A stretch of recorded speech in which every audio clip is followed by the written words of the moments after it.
Hamilton Tiger Cats fans, You're not done here, Ticats. we have the Ticats info you need on their road to Regina. Here on the Ticats Audio Network. From the Ticats Audio Network, this is Tiger Cats Game Day with Courtney Stephen and Mike Daly.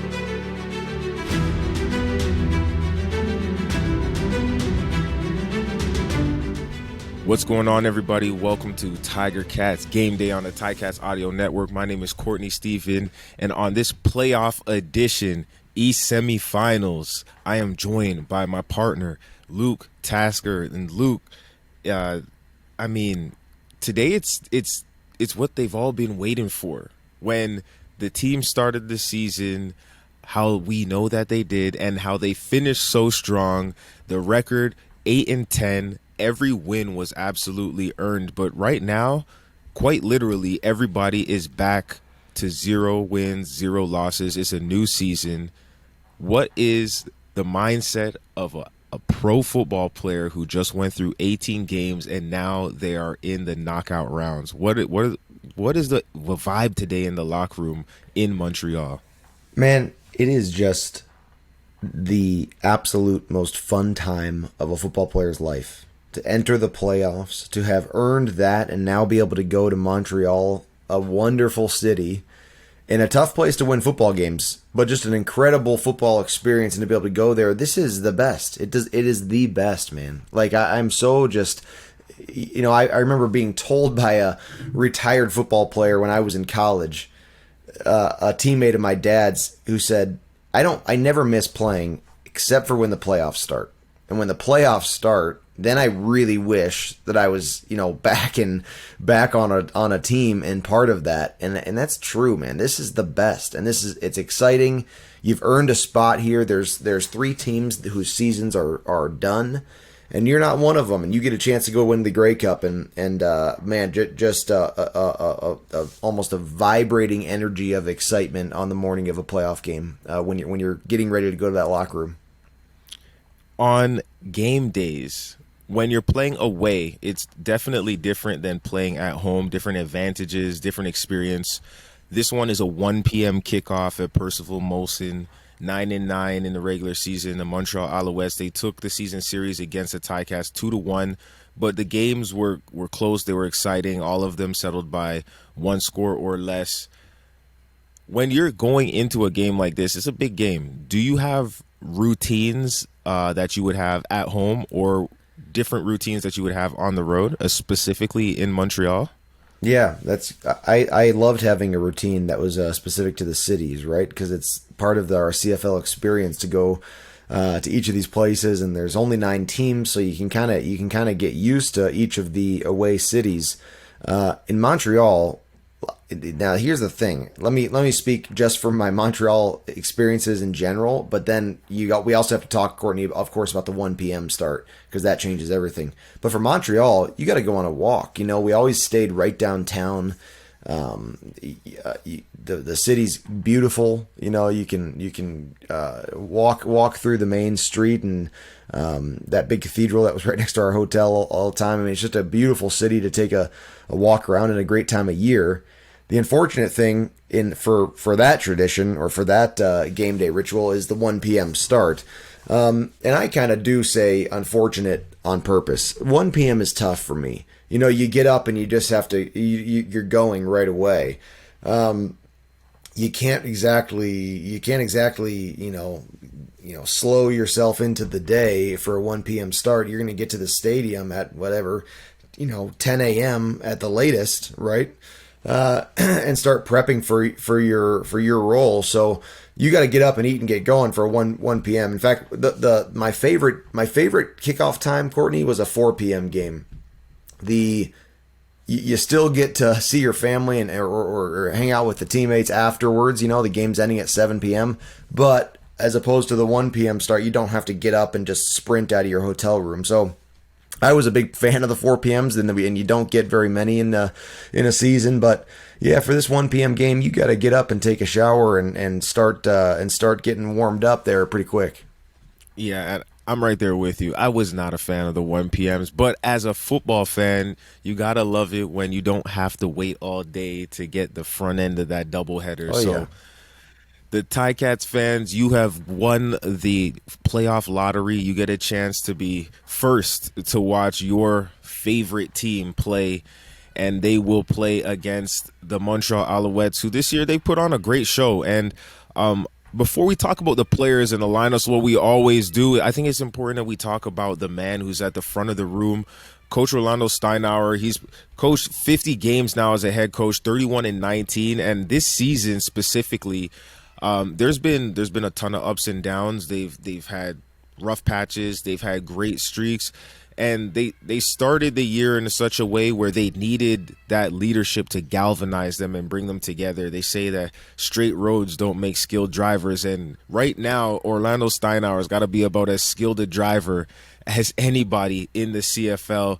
What can you say? How can you rate his leadership or the way that he's guided this team through the different challenges they face, whether it was quarterback injuries, whether it was an O-line that was still finding its identity, whether it was, the kicking game and being in close games and not being able to finish?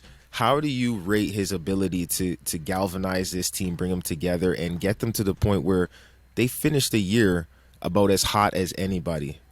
Yeah, it is a testament to his coaching ability and to his coaching style. And I don't know about you, Courtney, in your thoughts on this, but it seems to me I've heard more. It's not just Coach O who has the idea of really identifying controllable versus uncontrollable factors like that. He didn't invent that, of course, but he really, he does talk about that quite a bit. I just think that he doesn't let those words just turn into a cliche for himself. I think he actually takes it very seriously. And the reason I say that is because he doesn't let himself get fazed by things that are outside of his control. He has his players identify what their controllable factors are, handle those things very well, and be a net positive for the team. I just think it's, he boils it down to the simple, but then takes those simple things very seriously. And I also think his experience as a player. I mean, he's a Hall of Fame football player, and that's never lost on his locker room. He relates in that way. He coaches in that way. He understands practices and games from the players' perspectives.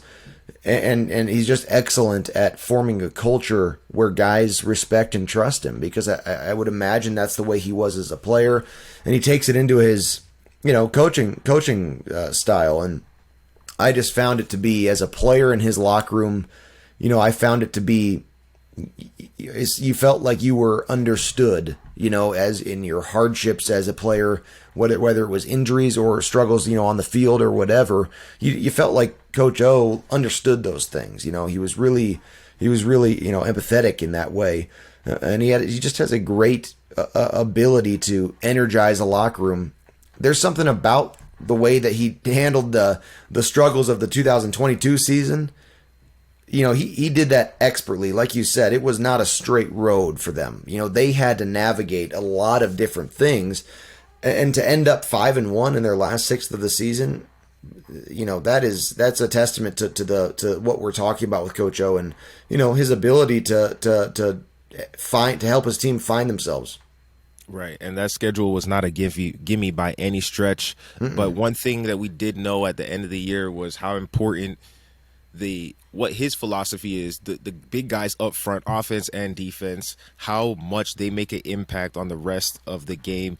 I think we saw the quarterback play improve. That trickled down. We saw the running game come into its own. But let's talk about that offensive line, because today they've got a pretty impressive offensive line, 7 offensive linemen dressing. You've got the return of Chris Van Zyl in a 6th-man role. He's there as an insurance policy if they need him. He maybe will be on, the field goal team and whatnot. But just to have him there, if somebody were to go down for whatever reason, you have that veteran of veterans to be able to step in and plug the gaps. And I think experience is the name of the game for this offensive line.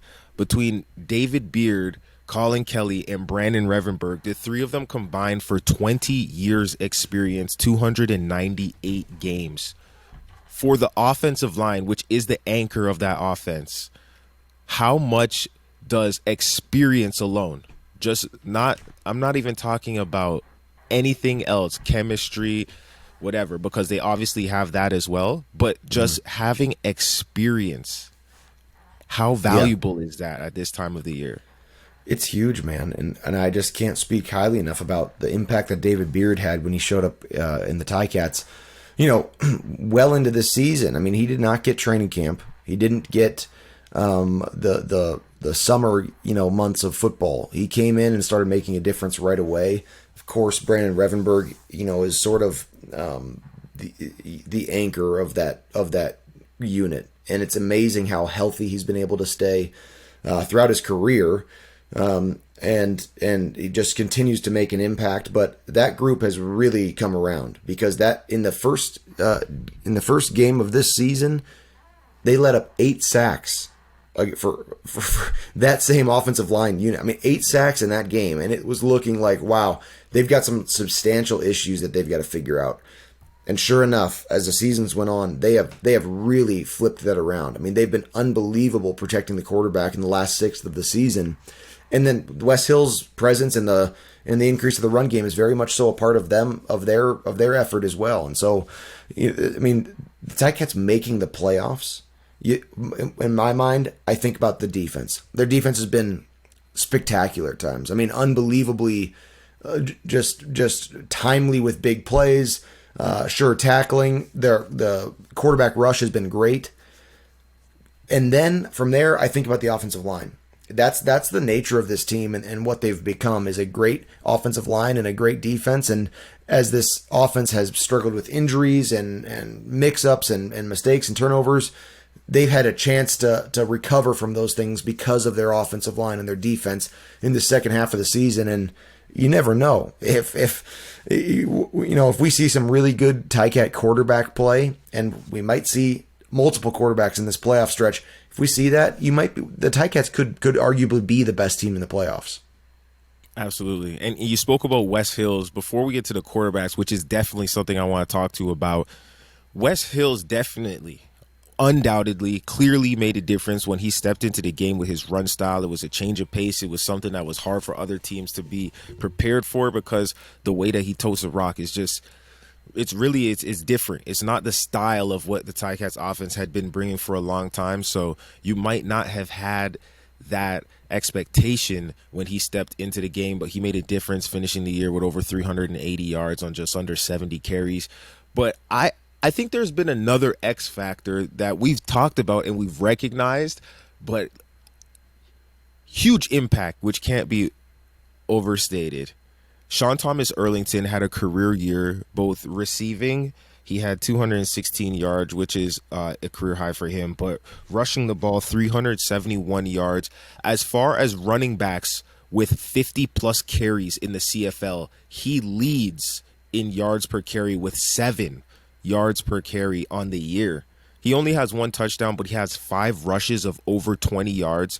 This is a guy that when you spell the starting running back and you bring in an explosive runner like that, who is, I think his style is agile, deceptive, with a little bit of burst. And it's tough to tackle him. He's 217 pounds. I did not realize, I played with Earls, but he is seriously a lightning bolt that is tough to bring down. He's an extreme change of pace from West Hill's punishing run style. I think that Sean Thomas Erlington brings a lot to this offense in the little bit of carries that he gets, especially when he gets going. And if he's got his hands with him that day in the pass game, the screen game, he can also be very dangerous. How much does it confuse, or what kind of trouble does it give to an opposing defense when you can have West Hills hit you in the mouth for 3-4 quarters. But then when he gets tired, which he really doesn't get tired, they bring in a guy like Sean Thomas Erlington, who is a completely different player with a very impressive skill set of his own. And the thing about Sean Thomas Erlington also is that he's been the added in to make the 1-2 punch with multiple other running backs throughout his career. I mean, he's always the guy. He fills in. He's done it for years. I mean, I love watching him come into a game, and all of a sudden we haven't said his name the whole night in the broadcast, and then all of a sudden he comes in the game and he doesn't just get the ball once and you say, oh, there's Sean Thomas Erlington for a nice 5-yard gain. He pops off a 22-yard gain. Like, that's the first thing he does in the game, and it might be the third quarter. It's amazing to watch him make an impact the way that he does, and he is exciting too. Like you never know. One of the things that I characterize about his style is you when you think he's going to get tackled, he gets 3 more yards. I don't know how he does it. It is surprising that he's 217 pounds, because he seems like our short teammate in our minds, but he's not. He's a strong, athletic runner, and you think he's going to get tackled. No, it's 3 more, and that's amazing that he's got the most yards per rush of the qualified runners in the league this year, and it makes sense, man. He makes a difference in every game, and he can do it however Tommy Condell asks him to do it. It's really impressive. Hey, okay, over or under 1 Sean Thomas Erlington hurdle in this Montreal game? He's going back to where he cut his teeth with the Carabin. I mean, tell me. Yeah, no, and I remember Sean Thomas Erlington in Montreal games. Like, he gets a little fiery, doesn't he? Like, he gets a little extra fiery. Juice. And I would not be surprised if we see him hurdle something. I wouldn't be surprised if we see a great catch or have some moment in the game where he stands out. He's playing football in Montreal makes his blood pressure rise a little bit. I love it. Yeah, so talking about the quarterbacks, this is going to be a great battle. It's almost 2v1, where you've got Trevor Harris, who, when you look at the stats, he is the best playoff quarterback in the CFL. Statistically speaking, averages the most yards per game in the playoffs in the CFL all time. Okay, 385 yards per game. He's played 5 games, started 5 games. Each one of them he's passed for over 300 yards. This year in the season, he only had 3 300-yard games, but when they get to the playoffs, it's almost as if, we had our regular season playbook. Now, Trevor, we're going to ask you to put a little bit more on your plate and bring this thing home for us.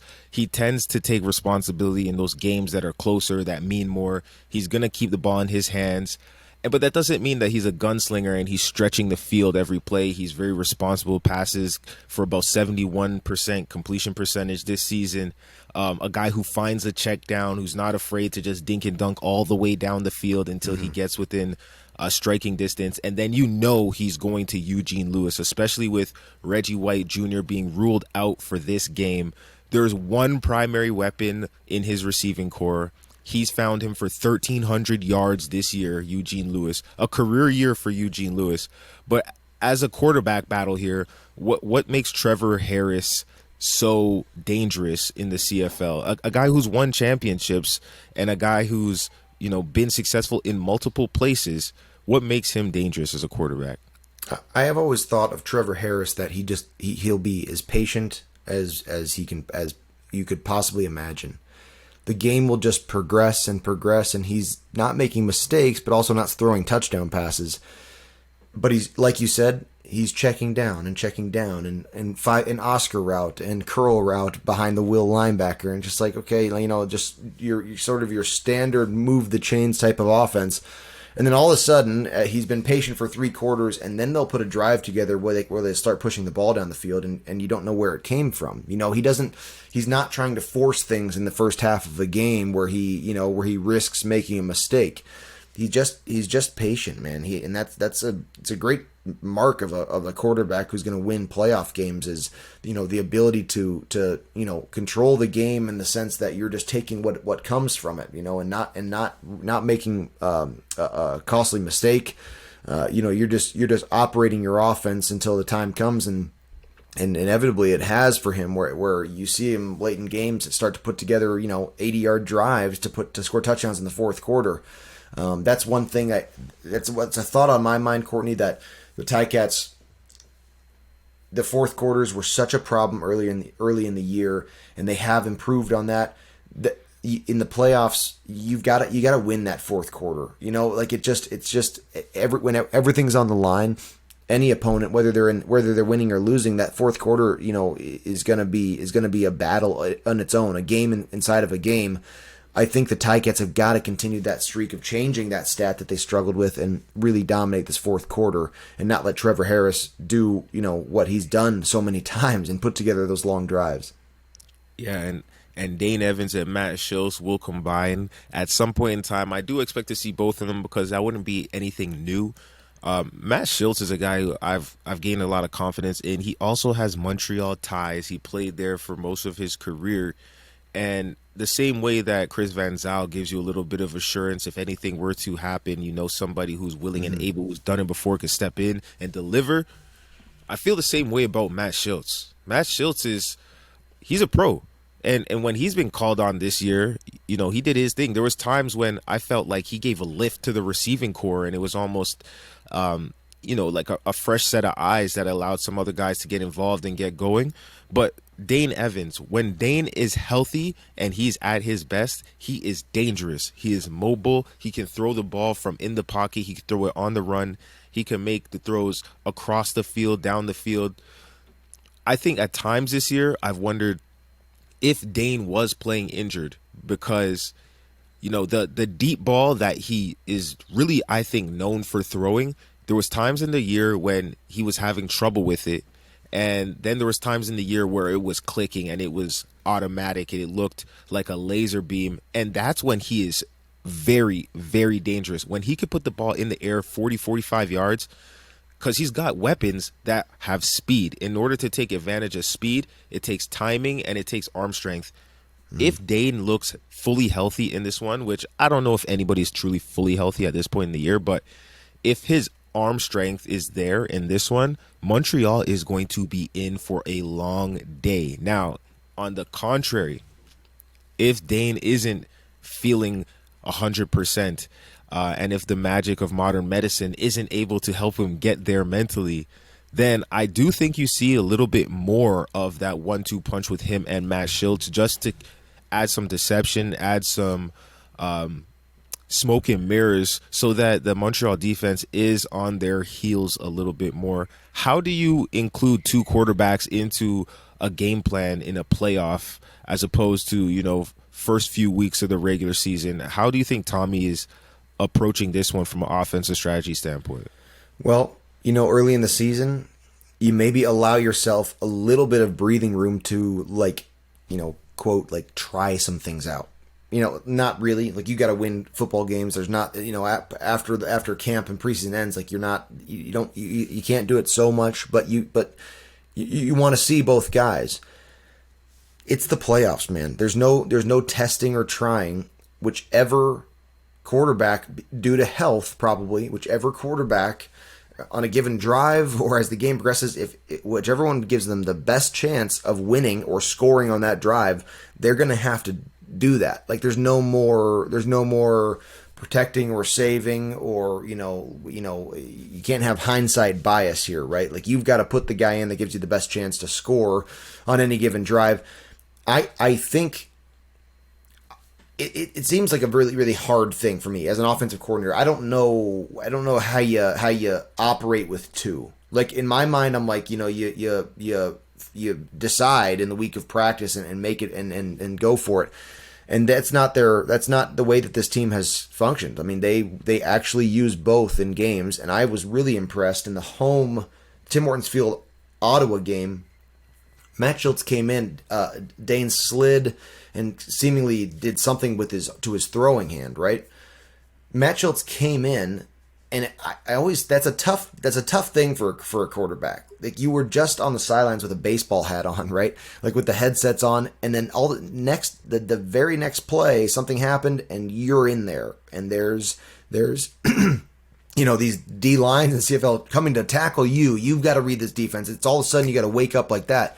Matt Schultz came in and just comfortable in the pocket and throws a strike down the field. He threw a comeback on the Ticat sidelines in that game, and I just thought, man, it's really interesting how the Ticats can use and how both of these guys can be productive. And Dane was driving the ball down the field prior to hurting his hand. So, I don't know. It's just like it's part of Dane Evans' career, like history. Like it's like he's always sharing time and playing well while doing it. So I don't know. I think that we're going to see both guys, and it seems to me like there's a decent bit of trust there. Well, we just would hope to see if and when they do have some of those plays. We've seen plays where both quarterbacks were on the field at the same time. Whatever they do, my solemn wish would just be do the things that get the ball down the field and continue to allow the players to make the plays. I think the only time when you get in trouble is when okay, let me put it like this. I heard a coach tell me once, okay, is when I think it was in college or maybe it was in pro. Maybe it was Jeff Reinbold. He said football is easy and us coaches, we make it hard, right? By complicating it and drawing up all kinds of crazy lines on the whiteboard or in the playbook and whatnot. I think you've got guys on this Hamilton offense. You've got Tim Whites, you've got Stephen Dunbar Jr.'s, you've got Wes Hills, you got Sean Thomas Erlington. Just get the ball to those guys without having to create the newest, craziest, amazing scheme. And I think that's the recipe to win. And I'm not saying they don't do that. I'm saying they do that, and let's get all of those plays. Like you're saying, it's the playoffs. Call your best plays. Of course, there's going to be wrinkles that they've been setting up or they self-scout. And, maybe every time they line up in a certain formation, they've had a certain handful of plays, maybe 5 plays out of this one personnel grouping in this zone of the field.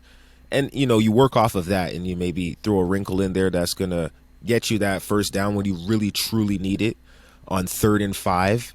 But, other than that, I would say don't get too cute because it's tough to win a football game when everything is equal. If you put yourself behind the 8 ball, then it gets really interesting. And speaking about putting yourselves behind the 8 ball, there's a guy who's been doing that for his whole career, Micah Johnson. He's been putting people under pressure for his whole career, and I think his second half of the season has also been quite impressive. Yeah. He finished the year with 7 sacks. Julian Hauser finished the year with 7 sacks. Malik Carney finished the year with a handful of sacks as well. These are guys who I think are going to have a humongous role to play in this game. The defensive line for the Hamilton Tiger Cats. Now, in the season series, Montreal and Hamilton. Montreal gave up 7 sacks combined. Hamilton gave up just 2. The big difference is when Hamilton won, they got to the quarterback 5 times in that game. So looking at all of the stats and breaking down all of the numbers, this was the biggest one that stood out to me. Was Hamilton was able to run the ball really well in the game that they won, and they were able to get to the quarterback. If they are able to win this game, I think it's going to be one that comes through the offensive line and the defensive line, specifically guys like All-Star Micah Johnson and East All-Star Julian Hauser. These guys here, between Ted, Micah, and Julian, they combined for 368 games of experience. That is a lot of football. That is a ton of football. And that's not even including the other guys on that defensive line who rotate in, as you know, they do. So that defensive line, what kind of things have they done this year that have allowed them to be successful? Is it exotic stuff? Is it coverage behind them? Is it just that Micah is just way too big? He looks like he came out of a laboratory. The man is massive. What is it that allows them to be successful and affect the game? Yeah, and the interesting thing about that unit, kind of like the offensive line, they've had kind of the story of 2 seasons too. I mean, they weren't getting to the quarterback all that much in the first half of the season. And as the year progressed, all of a sudden they were really impacting the games in this last sixth here. And you're right, Micah Johnson, as his second half was really, really impressive, and an East All-Star. And I think there's some just cohesiveness that they've found there, and they have an amazing combination of youth and experience, which I just find interesting in any position group. You can't really mention defensive line production, though, and you touched on this in your question, without talking about the linebacking core in the secondary. The Ticats secondary, I think, is the downright outmost best in the CFL. I think they are just an excellent core group of guys, and they've got all their guys now. It's the lineup that you expected. Injuries have come and gone throughout the season, but this is the group of guys that you wanted in there. And it's Tunde Adeleke in the middle back there that I'm just so impressed with every game, and his ability to take on a lot of the playmaking responsibility in that defense. He finds himself all over the field and does an excellent job at it. And so that defensive line production is helped by that secondary that has just been able to cover down, able to break up passes, able to take out space, and just what I think is the best in the league. And that's, you could see it. I mean, in that Ottawa game, this last game, and say whatever you want about that it didn't matter or that it didn't have playoff implications, Ottawa wanted to win that game. I mean, that was the last game of their season. And that second half, just consecutive 2 and out, 2 and out, 2 and out, 2 and out. The defense just would not stay on the field. They were getting off as quickly as they possibly could, and it was unbelievable to watch.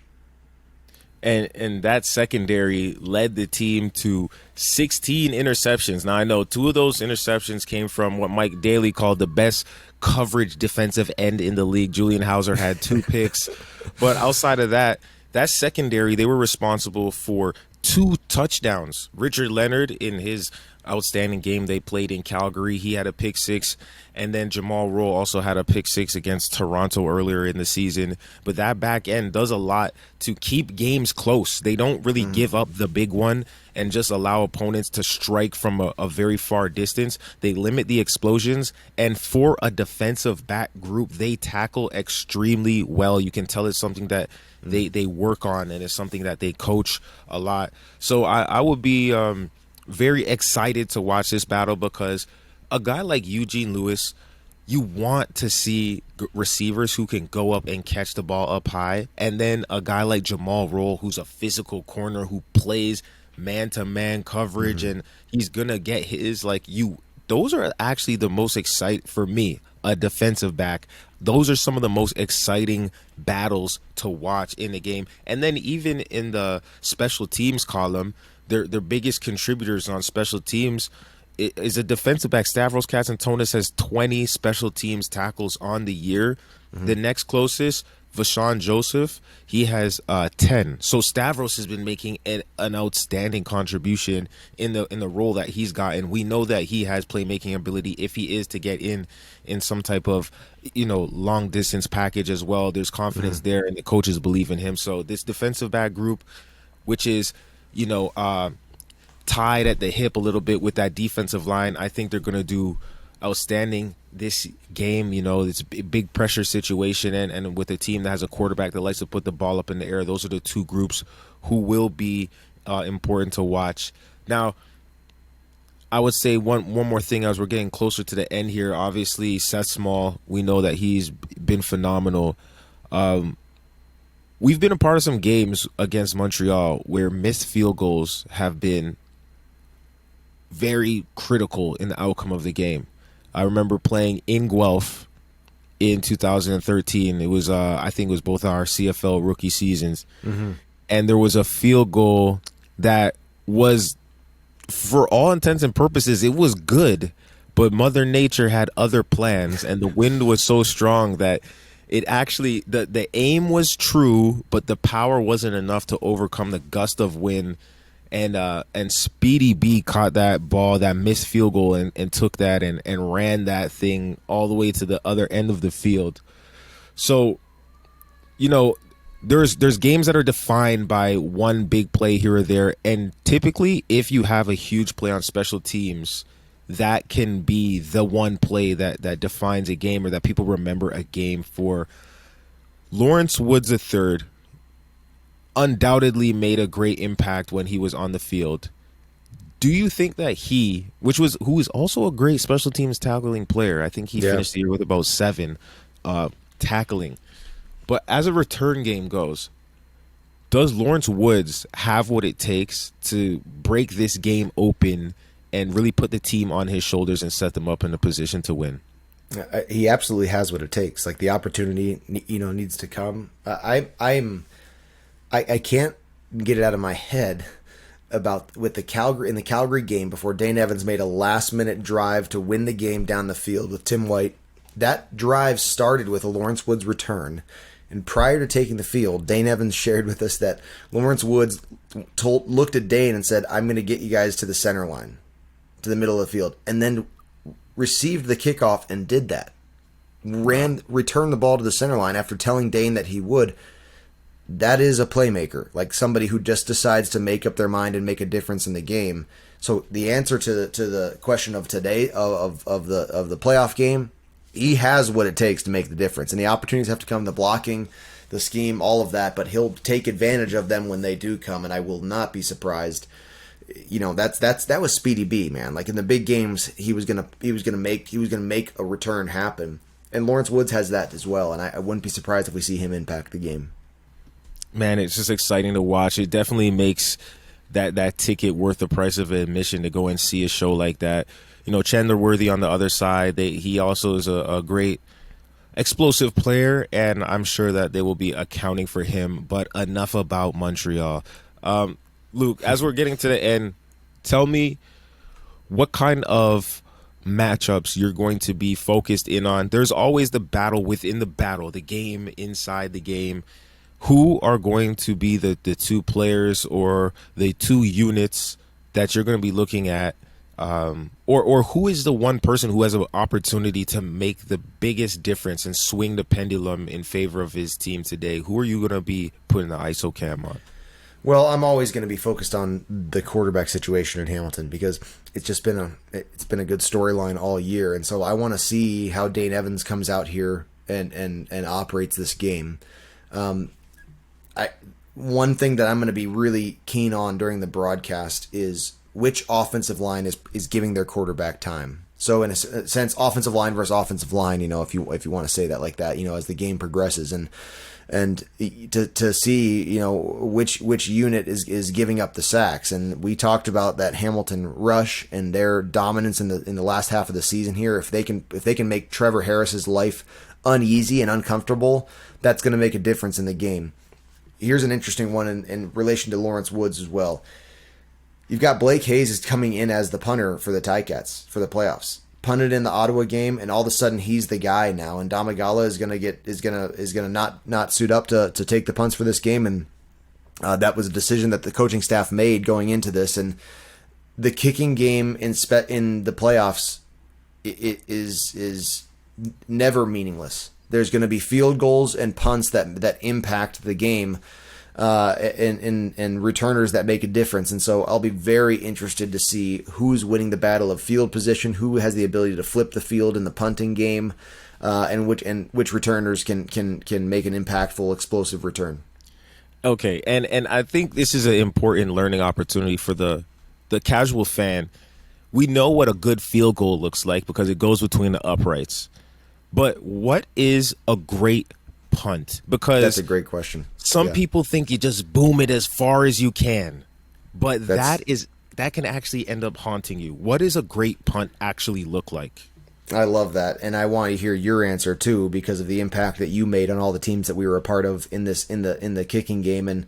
But you're so right, because the Ticats really have not had a great net punt throughout the season, and so compared to the other 8 teams in the league, but they've done really great in coverage, and so it's scarred into our minds, Courtney, because Jeff Reinbold. We all of us have the trauma of it being scarred into our brains, and Jeff Reinbold is an unbelievable special teams coordinator. I mean, really a world-class special teams coordinator. Because of hammering down the foundations of this, a punt is supposed to be directional, it's called. Like, people don't realize that. You're so right, Courtney. There is left and right punt calls, and it's supposed to be, it's drawn up like any other football play. You want to be outside of the numbers with the placement of your kick, and with good distance, but not line driving there. We've all seen those punts that it's the classic out kicking your coverage, right? And that returner catches the ball with so much space around him. That's dangerous. I can remember seeing opponents punt to us and Speedy B catching the ball all by himself, when the punt was way deep, and you're thinking on the sidelines, he's going to score a touchdown right now. He's going to score.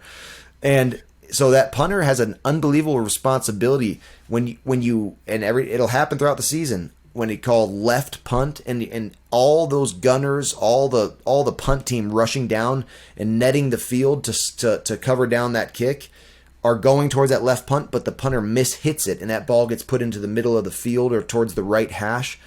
That's chaos. That's catastrophe for a punt unit where everyone has to readjust to that punter. But you're so right with the placement. And so the Hayes and with the weather and the playoffs and the impact of the kicking game in general, this is going to be really interesting to see how the punt game affects the flow. Courtney, let me ask you, as you were running down covering punts in your career, talk to me about that moment when you're running down and you realize that punter has mishit the ball and it's going in the wrong direction or too short. What happens in that gunner's mind? And see, this is the thing too. You only have so much awareness of all of those variables as you're fighting for your life to get off of the person whose other job is to stop you from getting down there, right? It's not just a stroll in the park. There's a guy who's married to your hip trying to get you out of your lane, get you too wide, get you to run past. So if the ball is mishit short, there's a challenge there, because the returner doesn't actually need to catch it cleanly. If he's close enough to you and you're within 5 yards, all he has to do is touch the ball, and that's an extra 15 yards automatically. So you have to take a peek to double check and make sure they punted the ball where they're supposed to punt it. You could be susceptible to a lot of fakes, reverses, across the field passes, especially in this time of the year. Coaches aren't leaving any tricks in the bag. They're pulling all of those out. So the outermost players, what they call the gunners, the guys who line up in the wide receiver spot of the punt team, they actually have to be able to see all other 23 players to make sure that they are the outermost and that they do have everything contained. And like Simone Lawrence says, if you start on the right, you stay on the right and play left shoulder football, so that the rest of your teammates, they have a more confined area to make those tackles in. But if you kick it way too far, then it's just you and all that green space. And that is an intimidating, lonely feeling when 20,000 people are waiting to see if you're going to dive to contact, or if you're going to step to contact, or if you're just going to shuffle your feet and wait for the cavalry to come. This league is built on speed. And I think if I was a general manager, aside from the quarterback and maybe, a couple key players like an offensive lineman that can really anchor my team, and, a really good corner or safety, a good middle linebacker. One of the first 5 people that I'm going to recruit to get onto my team if I'm building it from scratch is an electric returner. Every team has a great returner. And if you have 5, 10, 15 yards of space between the returner with the ball and the first cover guy, the thing that you're giving him is vision. He has a chance to look, assess, find the place where there's the least amount of other colored jerseys, and then, as they say, the cannons go off. So I think this will be interesting to watch for the football nerds. Yes, check the placement of the ball, check the distance of the ball. How close is the gunners when the returner catches it? If they're within about 10 yards, that would be great. If they're within 5, closer than 5, that's a problem. Yeah, right. I think that it'll be good though, because these special teams units all year have done a lot to lift their respective teams, and it is all 3 phases in the playoffs. There is no opportunity to lay an egg. because that could be the one play that we described that swings the pendulum in the favor of the other team. So 1 p.m. at Percival Molson Stadium today is going to be the Hamilton Tiger Cats going into Montreal to take on the Alouettes, who have hosted 3 consecutive East semifinals, but have not been to the Grey Cup since 2010. Now, obviously, we know the Ticats, they've been to the Grey Cup 4 times in the last 10 years, but they have not won it in 21 seasons. Since 1999, the longest drought in the CFL. The road to the Grey Cup starts today. So Ticats fans, don't miss it. And if you're not going to be in Montreal, listen that Ticats.ca is the best play to catch the game. Of course, yours truly, Luke Tasker and RJ Broadhead, will have the call. Bubba and Andy got you ready on the pregame. So thanks for tuning in to Ticats Audio Network. We appreciate you, and we hope you have a great game day. It's game day and you're ready. So are we.